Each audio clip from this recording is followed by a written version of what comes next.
राधानगरी तालुक्यातील कोनोली तर्फे आसनडोलीत आगीत गोठा भस्मसात, 8 जनावरे भाजली। राधानगरी तालुक्यातील कोनोली तर्फे आसनडोली इथल्या शेतातील जनावरांच्या गोठ्याला आग लागून प्रापंचिक साहित्यासह जनावरांची वैरण जळून खाक झाली। 3 गायींसह 5 शेळ्या भाजून जखमी झाल्या आहेत। शेतामध्ये काम करणाऱ्या शेतकऱ्यांनी प्रसंगावधान राखल्यामुळे मोठी जीवितहानी टळली। राधानगरी तालुक्यातील कोनोली तर्फे आसनडोली इथल्या इकबाल इनुस बखाली यांच्या जनावरांच्या गोठ्याला दुपारी अचानक आग लागली। यामध्ये प्रापंचिक साहित्यासह जनावरांची वैरण जळून खाक झाली। परिसरातील शेतकऱ्यांनी आग लागल्याचं समजताच गायी आणि शेळ्यांची दावी कापून जनावरांना बाहेर काढला, त्यामुळे जीवितहानी टळली। गोकुळचे LRP ज्ञानदेव पाटील यांनी गोकुळ वैद्यकीय विभागाशी संपर्क साधत गोकुळच्या वैद्यकीय अधिकाऱ्यांना पाचारण केलं।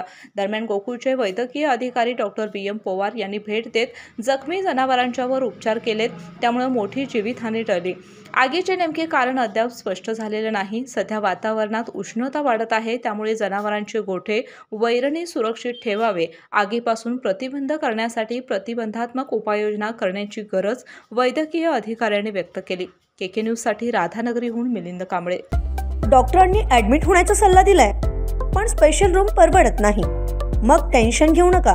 सूर्य हॉस्पिटलने प्रथमच अगदी कमी किमतीत सर्व सोयींयुक्त आणि रुग्णांची गरज लक्षात घेऊन बजेट फ्रेंडली रूम्स उपलब्ध केले आहेत। कॅशलेस सुविधांसह खिशाला परवडणाऱ्या किमतीत budget friendly economic special room. पत्ता कोंडावळ चौक, लक्ष्मीपुरी, कोल्हापूर। संपर्क 9822 63 54 69।